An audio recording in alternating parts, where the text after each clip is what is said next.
Hello and welcome to Special Report with me, Lisa Joseph.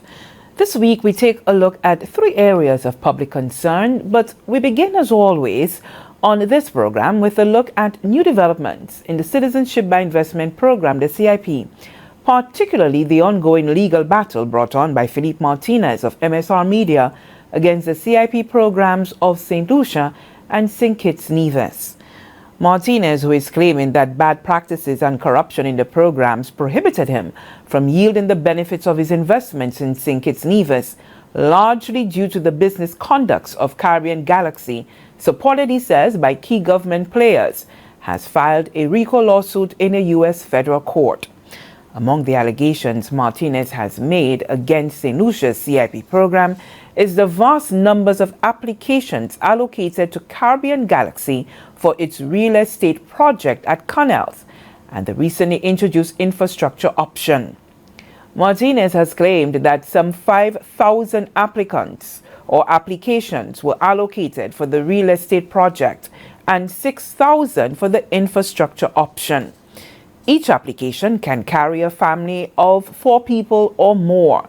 However, Deputy Prime Minister and Minister with responsibility for the CIP, Dr. Ernest Hilaire, has consistently denied those numbers. The most recent denial was made October 22nd in Parliament as he delivered a minister's statement on the 2022-2023 CIP report. From 1st of August 2021 to 30th August 2024, we have granted 2,873 approvals, of which 1,970 or 69% were real estate for Galaxy. Let me repeat it, Mr. Speaker, because people will say that 14,000 applications have been given and multiplied. From 1st of August 2021, a few days after we came into office, to 30th August 2024, we have granted 2,873 approvals. 2,873 approvals, of which 1,970 or 69% were real estate for Galaxy. So Galaxy has only received 1,970 approvals since we came into office.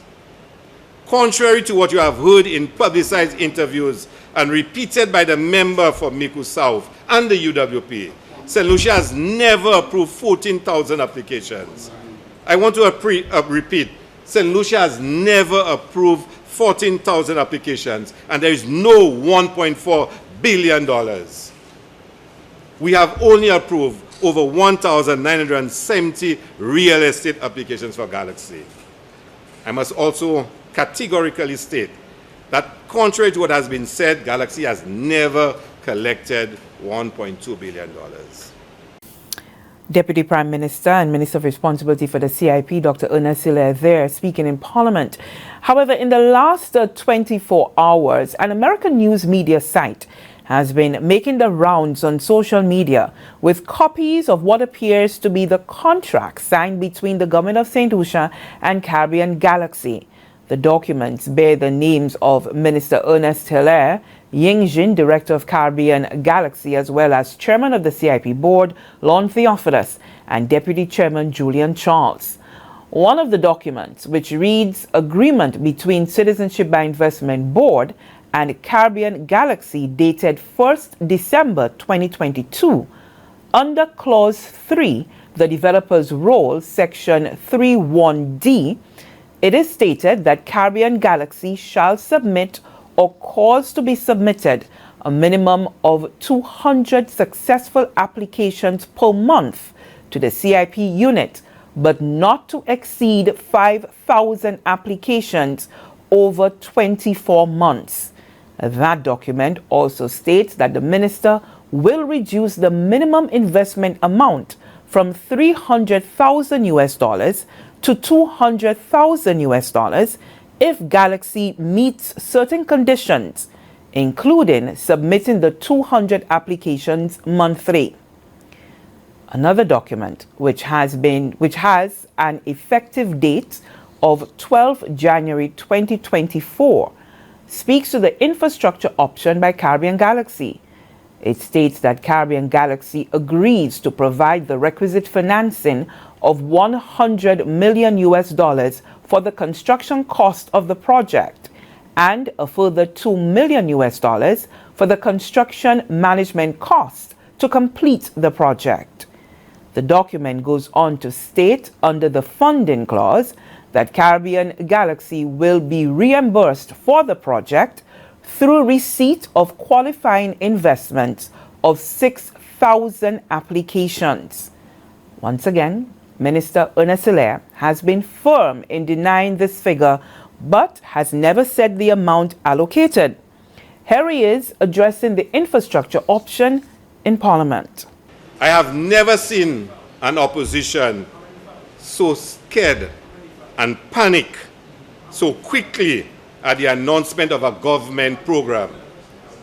Why are they so scared of the apparent success of the CIP and particularly the infrastructure option?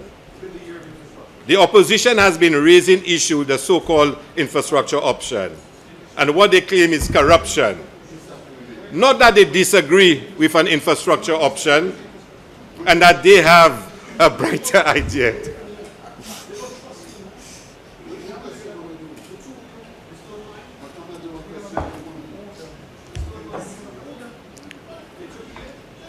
Mr.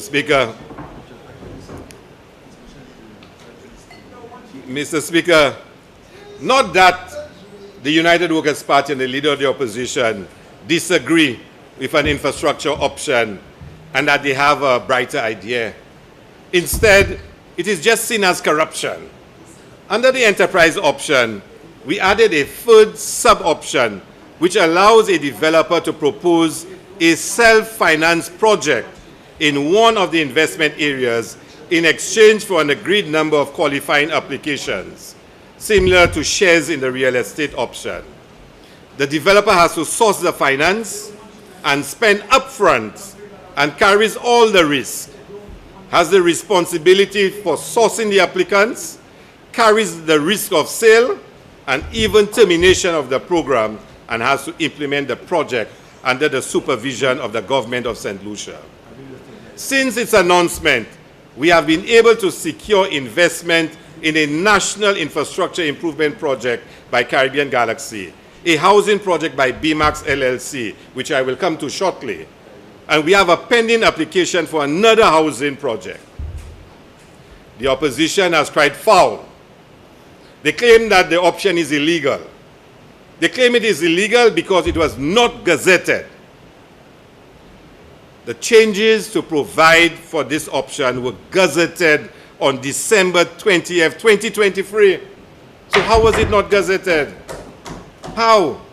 As per legislation, the opposition could have tabled a resolution in Parliament to oppose the changes. They never did.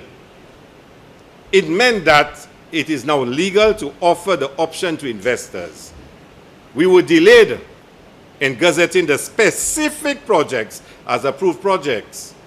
We believe that this has to be done to inform the public of the projects that have been approved. Once we were aware of the failing, we immediately corrected it. But if not gazetting the specific projects is illegal, then what of the projects the leader of the opposition did not gazette? It has been brought to our attention that the DSH projects, the range development, and the Galaxy Canals projects were never gazetted.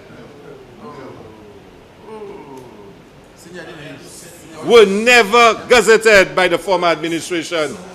The same persons who are saying we are illegal because we had not gazetted on time. They never gazetted it. But yet, all those projects were on the CIP website as approved, whatnot. We are now presently awaiting guidance from legal counsel as to whether we should proceed to gazette the Canals project.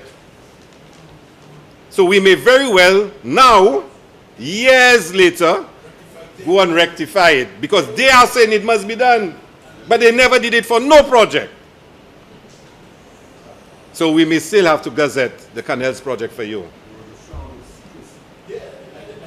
You see, Mr. Speaker,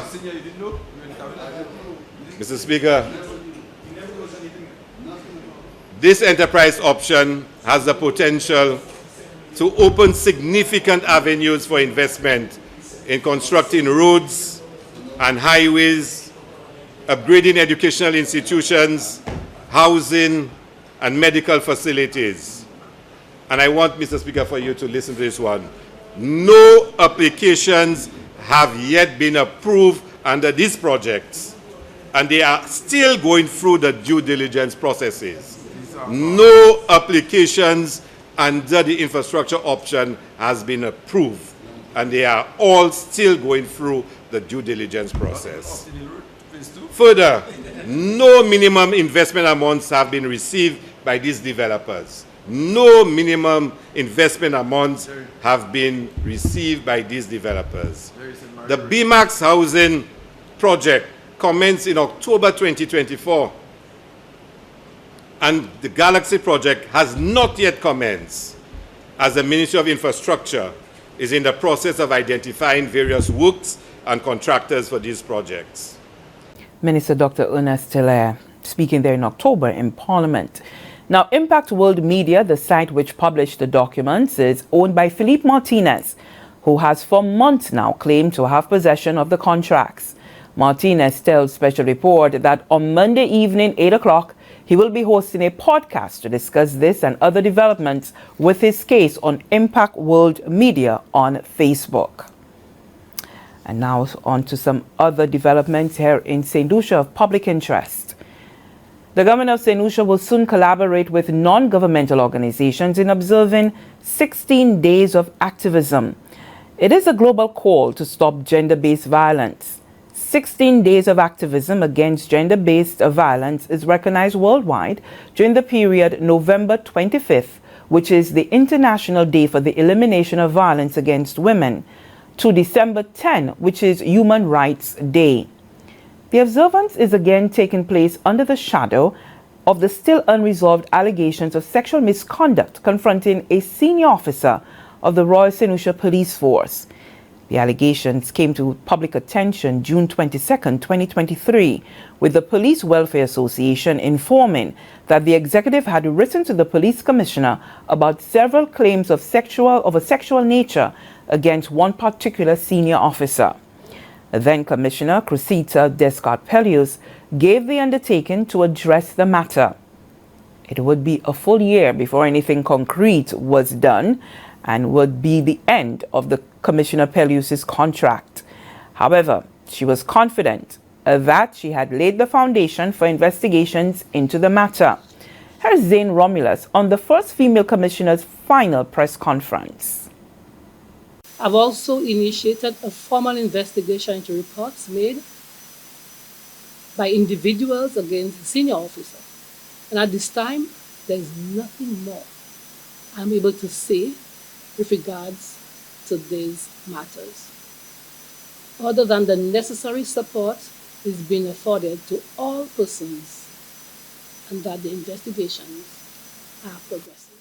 With 3 days left to complete her tenure, Police Commissioner Cressida Descartes-Pellews has announced a probe into allegations of sexual misconduct by a high-ranking police officer. The allegations surfaced last year and have prompted calls for an investigation from various organizations, including the Police Welfare Association, the Caribbean Federation of Police Welfare Associations, and the opposition United Workers' Party. The commissioner was measured with her words when she announced the probe during a press conference on Wednesday, flanked by other top members of the Royal St. Lucia Police Force. I've had the distinct honor of being our country's first female leader on the principal law enforcement agency, the first female officer as the Commissioner of Police of the Royal St. Lucia Police Force. And I'm deeply saddened that my tenure has been marred by these serious allegations. However, as promised, and I've said before, I remain resolute in bringing redress to impacted individuals in these matters. During a press conference in January, the commissioner announced that the RSLPF was awaiting the completion of a sexual harassment policy to properly address the sexual harassment claims. This policy document, which will govern the conduct of all officers and establish proper official protocols for dealing with such matters in the organization, is now complete. This policy document is currently being reviewed by stakeholders, including the Police Welfare Association, or the members of my executive, the Ministry of Home Affairs, and other individuals.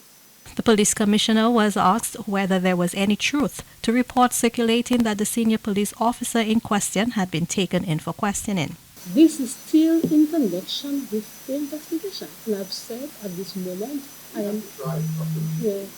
know, but I understand that too, and I appreciate that too. But I'm happy today that I'm here and I've told you that we are making some progress. The commissioner could not provide further details on the investigation, including whether law enforcement officers from outside St. Lucia would be conducting it. However, she reiterated her zero-tolerance stance on sexual misconduct. As it relates to you asking why is now, there is no set time. It depends on the procedure. Remember, last year, that was when it was brought to the fore. When I came back, I said right here that I'm going to look into it. But you cannot just jump into such investigation. You need to take time to make sure the process is properly done. And having returned here, I sat and I had meetings with my senior officers and had workshops with females and males in the organization to understand the seriousness of this allegation. I then started and looked into a sexual harassment policy to assure that persons can have the confidence that when allegations are made, they will be redressed for both parties. At this time now, we are looking, there's an investigation. There's no such thing as which time and what time. The important thing is, this matters, there's no statutory limitation, and you can investigate at any time. The police commissioner also disclosed that the sexual harassment policy is also being reviewed to be used for all protective services in the country. For the DBS News World, I am Zain Romulus. That report was filed August 28, 2024. And less than 3 months later, Peleus' successor, Vern Guard, says he is not satisfied with the level of the investigation, even as he acknowledges that such matters require time to probe. He spoke to the media on the 12th of November. I have had a conversation with the senior person responsible for the team where the investigation is attached to. The file was submitted to my office, and I was woefully disappointed in the conduct of that file. I found the file to be brief, inadequate, and it lacked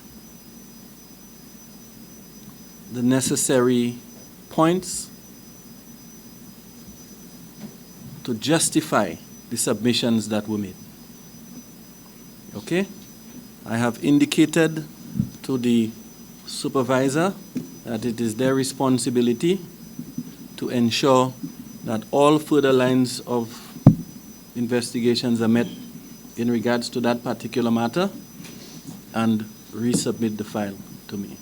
So the file, HTS, the file that I have on my desk, it contained a witness statement from several persons and essentially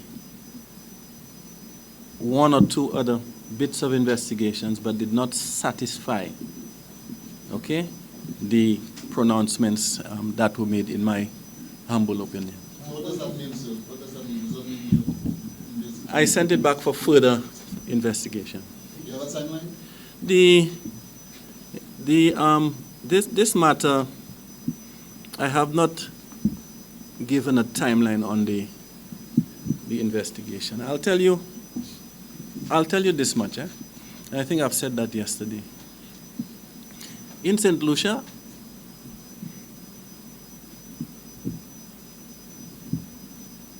in St. Lucia, we all want to see an arrest. An arrest. Okay?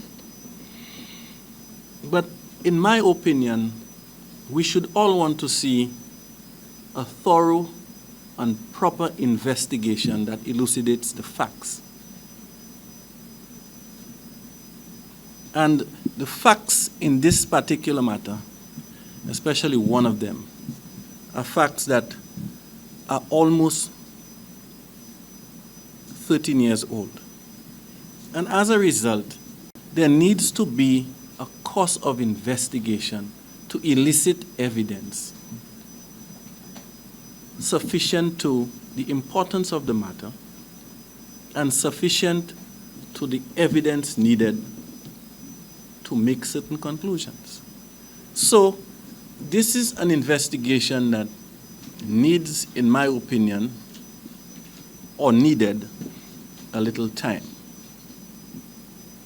So are you saying the former commissioner? I'm just saying, beg your pardon? Are you saying the former commissioner jumped the gun? Well, I'm not making any pronouncements. I am saying what I have before me, okay? I'm saying that in St. Lucia, we like to see arrests.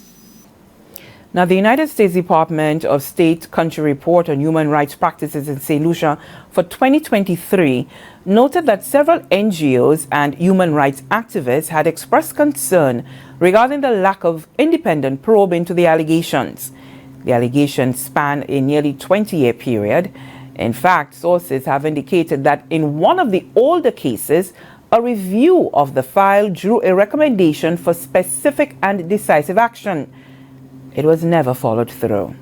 There are now concerns that key materials may no longer form part of that file. Here's the commissioner on that. I am in contact with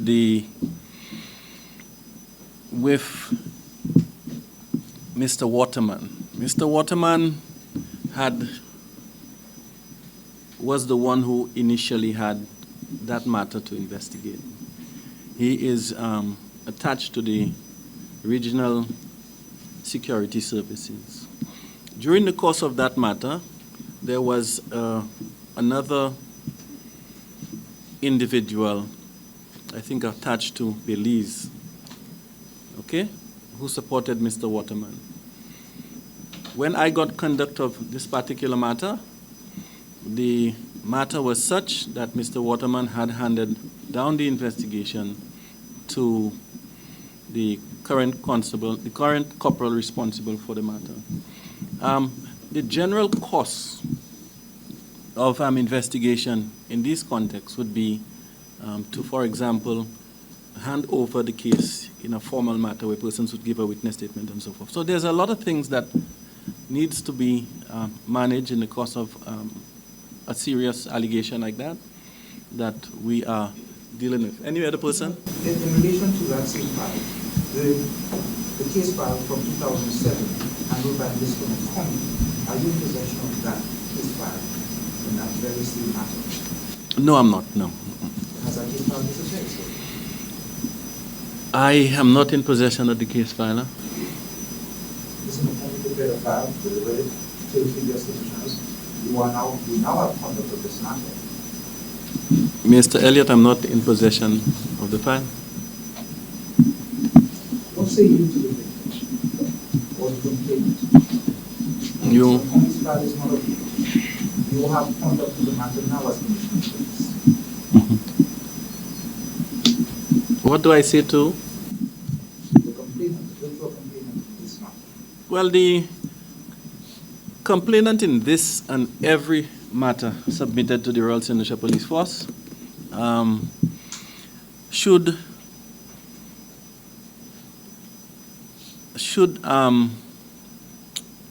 understand that I take every single matter very serious. And I'm not going to go outside the course of how a matter is to be submitted. When a complaint is made or somebody comes to a station and makes a report, there's a number of things happening.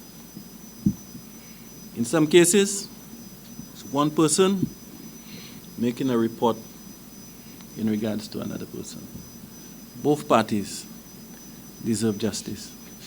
The responsibility of the investigator is to investigate and report the facts. And the facts are to be disclosed in its entirety, both to the complainant and to the defendant, because this is how justice works. Mr. McCombie delivered that file in 2007 in this. I have a question.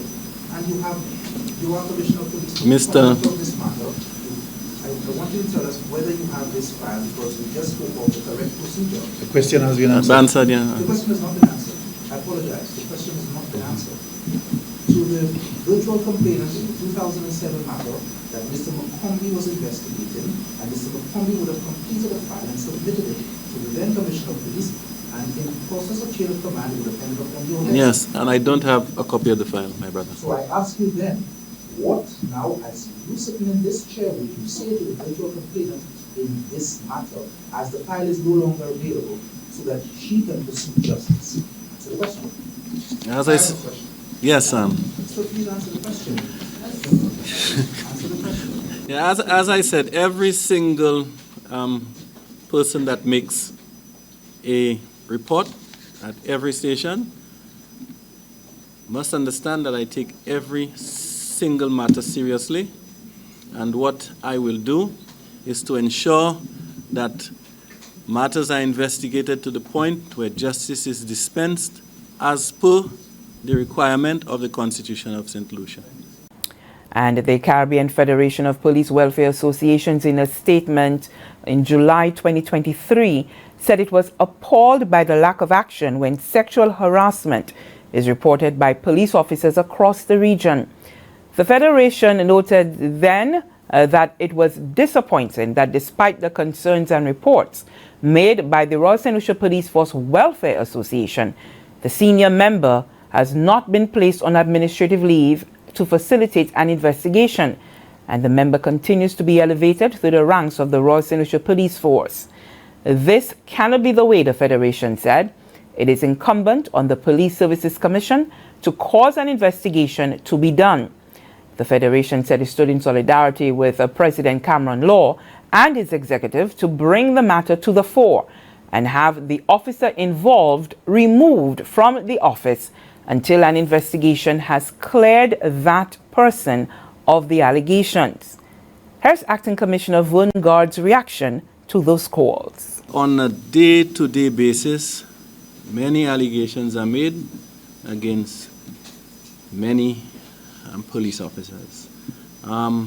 If in any case the conduct of the allegation becomes a challenge for the police administration, then we would endeavor to ensure that the person is placed on a different desk or manage it in that regard. That is not the case in that particular matter. Okay? As I said, many matters are reported against police officers all the time, and I think I received about 9 of them on Monday. It's just not practical to manage the organization in such a way that if something is not affecting the administration of the organization, that we just remove persons from their area. Further, we have for over 500 years as a people fought for what we call a presumption of innocence.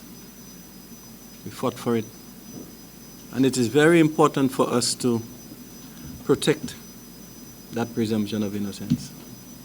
And persons are certainly presumed innocent, save and except if a judicial body has said that they're guilty. So this is how we treat every single investigation in St. Lucia. And if from time to time cases are more sensitive than the other, we would make particular arrangements with the judiciary And this is just how matters are dealt with. Okay? As I said, the presumption of innocence is something that for many, many years we've fought for. And it is necessary, especially as a people. Okay? Prior to 1979 and the 60s, that presumption of innocence was not administered in the context of law and order as it needed to be administered. And,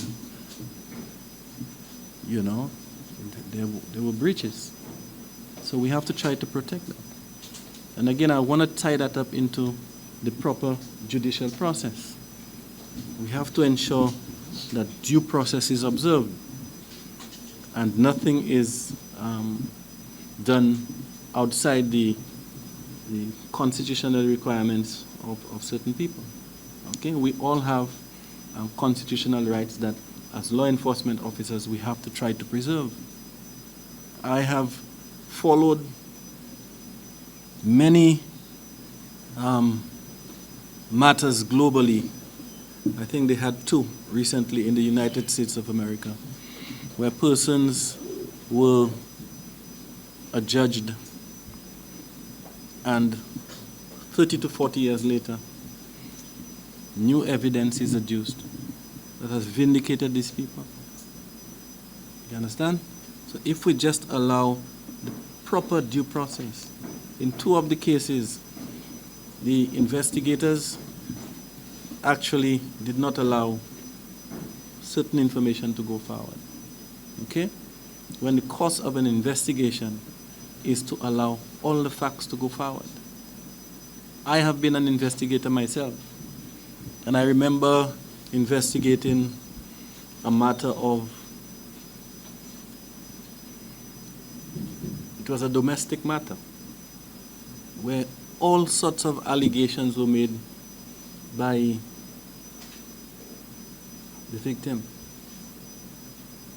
And I remember, based on the file I had in front of me, I thought that I had everything locked down in this case. And I arrested the chap from Millet. When I brought him into custody, he said to me, "Officer, I didn't do it. This is why I was X, Y, and Z." He opened new lines of inquiry. As the investigator, I sought to find out sincerely what was happening.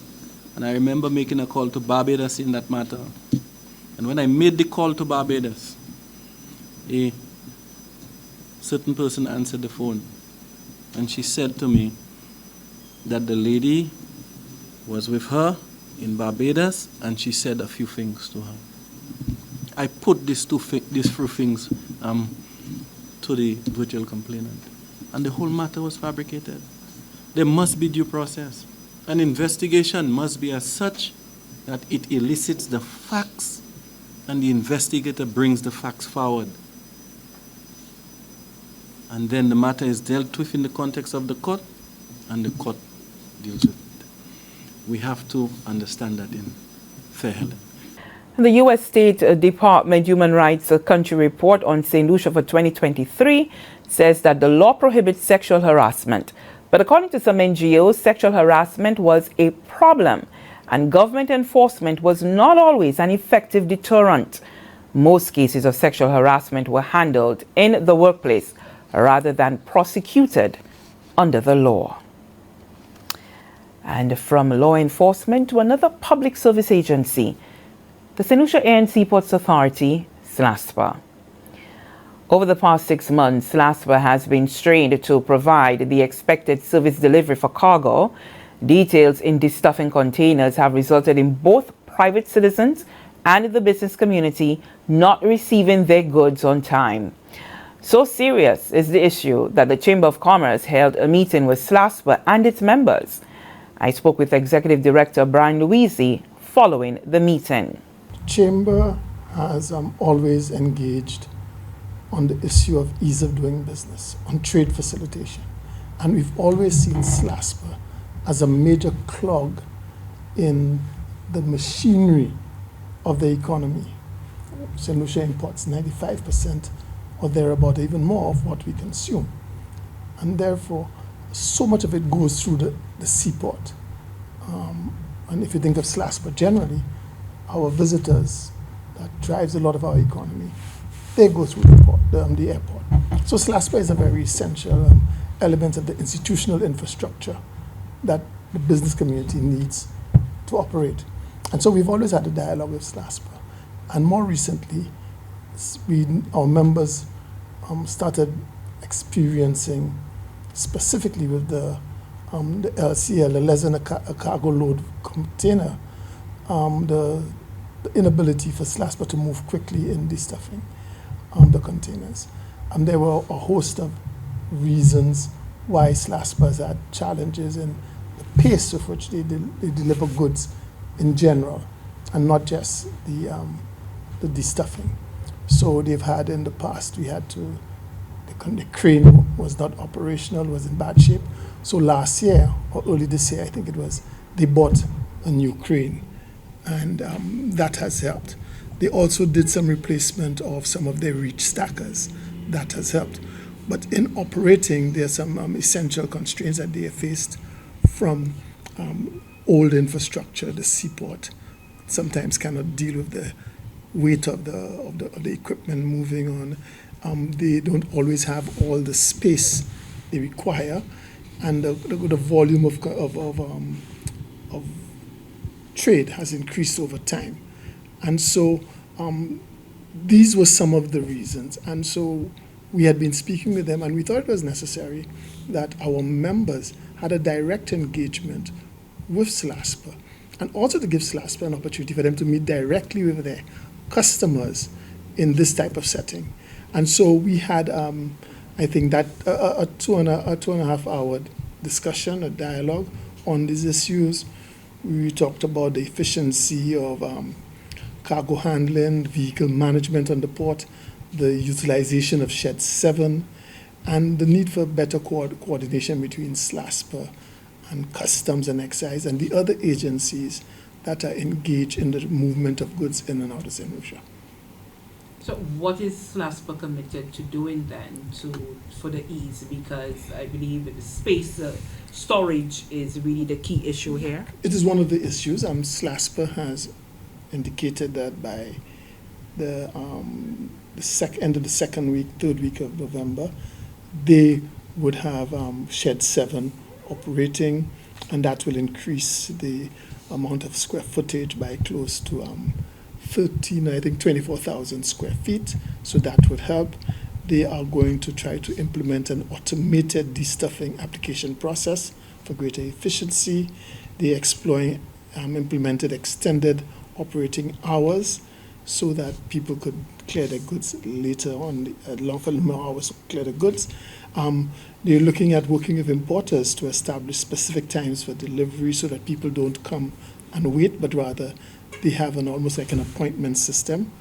And they also spoke about some of the things the business community can do in terms of ensuring they have all their documents early and on time, and that when they probably could organize a portal for business owners to request container receipt and delivery services. So that way, if we automate some of these things, there should be improvements in efficiency. Again, to work with Customs and Excise to increase the operating hours. They're asking, as I said, for agents and NVOCCs to provide documentation on a timely basis, especially when they want to do to get their goods out on a weekend, and SLASPA is looking into that. There are also issues of looking at how they could manage the space on the port. So there's consideration of moving some of the imported vehicles that sit on the port for so long, have these vehicles, the importation of these vehicles take place in the south of the island. So these are kind of things they're looking at. And so we are hopeful that we will see the implementation of a lot of these measures. And what we have agreed to do is meet in the first or second week of December, so we can do a stock take. What have you said you were going to do? How has it worked? What do we need to change, and how we could move forward? Because we are in the hectic and busy time of the season, of the year, of the financial year for business people, and time when government needs and collects revenue, and goods on the port are not on the shelf. So the business people are not making money. Consumers are not getting what they want. Goods on the port, government is not collecting its revenue from taxes and what have you.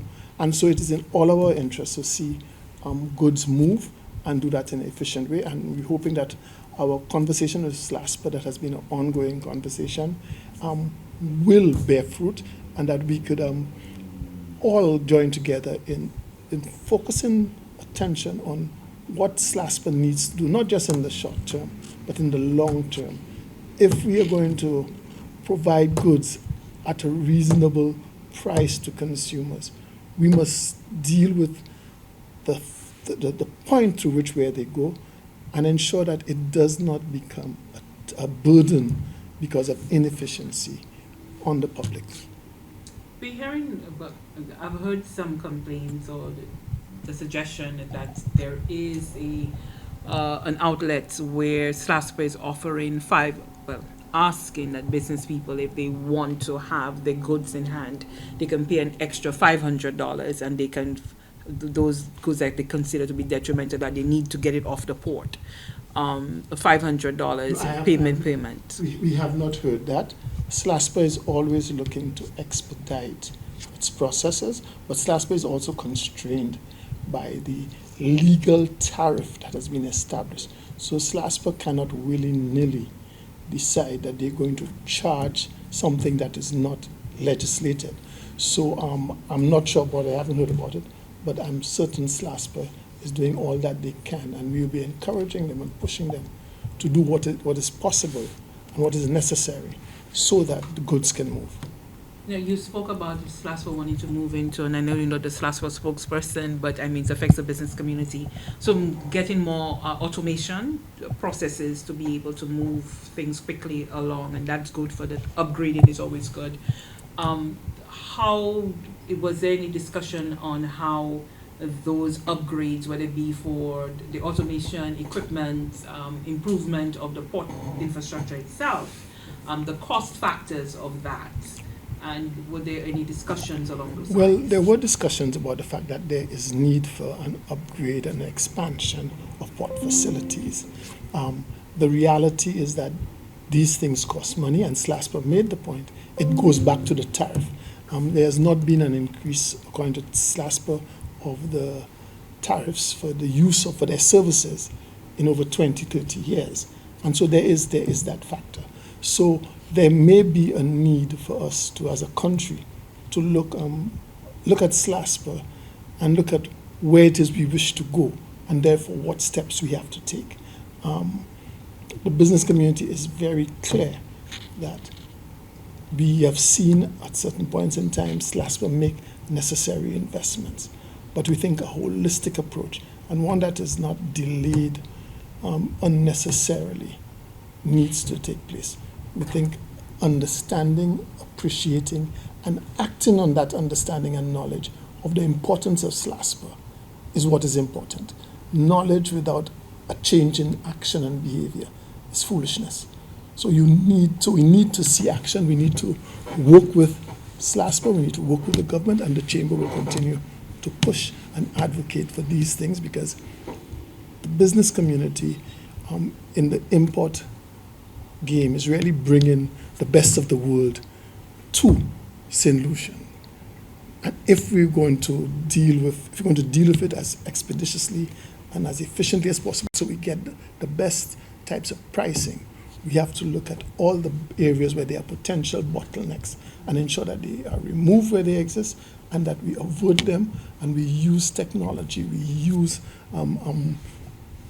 proper and smart processes so that we can overcome these obstacles. A possible increase, is that something the business community can withstand, to your mind? But to my mind, the business community will wish to understand what is the basis of the change and what is the return. If you increase the price of services and the quality of the service does not improve, that is not welcomed by anyone. But I'm sure if the quality of the services is improved significantly, a price increase may not be an issue really. Now, how does it affect the consumer at the end of the chain? Well, again, that is the point. If at this point we take time to measure what is the cost of inefficiency, the question is, what is the price of efficiency? And so once the price of efficiency is lower than the cost of inefficiency, the consumer is going to benefit. Okay. And how much, because we know the activity pertaining to GPH, and I know that they have some works that they need to undertake at the Castries port. Did SLASPA speak at all as to whether there are any works that may be going on there with respect to GPH may have an impact as well? At this point in time, GPH is doing nothing on the port that affects the trade at this point in time. But we must also understand that, as SLASPA says, and the fact is that this is a mixed-use port. So there are a number of factors that occur because of a mixed-use port. You have cruise, you have the short stay, like Express the Zeal, the ferry service, and the commercial.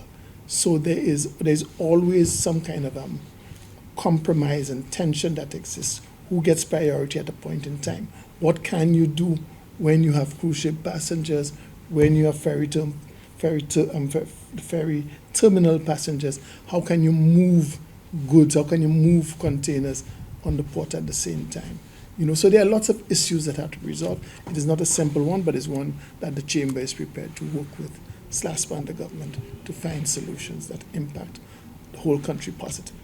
Now, the provision of customs officers, has that at all factored into the delays? Well, from what we understand, that the Customs Department has made arrangements to be able to service Shed 7 when it operates with the required and requisite staff, and they're getting their technology already so that it will be seamless once the building is ready.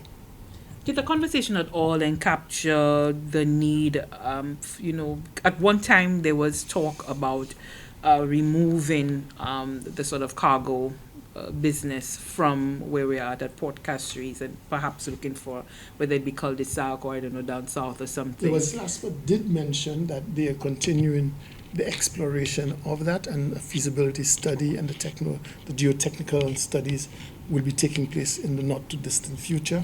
But that is not something that is going to be imminent. So you are satisfied, just overall, finally, from the Chamber's point of view? From the Chamber's point of view, we are happy with the way the discussion went. We're happy that it was very frank, it was honest, but it was also very, very constructive. And we were all looking for solutions. Now we want to see the action out of it. So whilst it's always good to speak and have conversations, what we're looking is for action that will translate the conversation into real benefits and outcomes for the people of St. Lucia and the business community. We will continue to follow the development on the ports, but that brings us to the end of this week's special report. Thank you so much for watching. I'm Lisa Joseph. See you next time.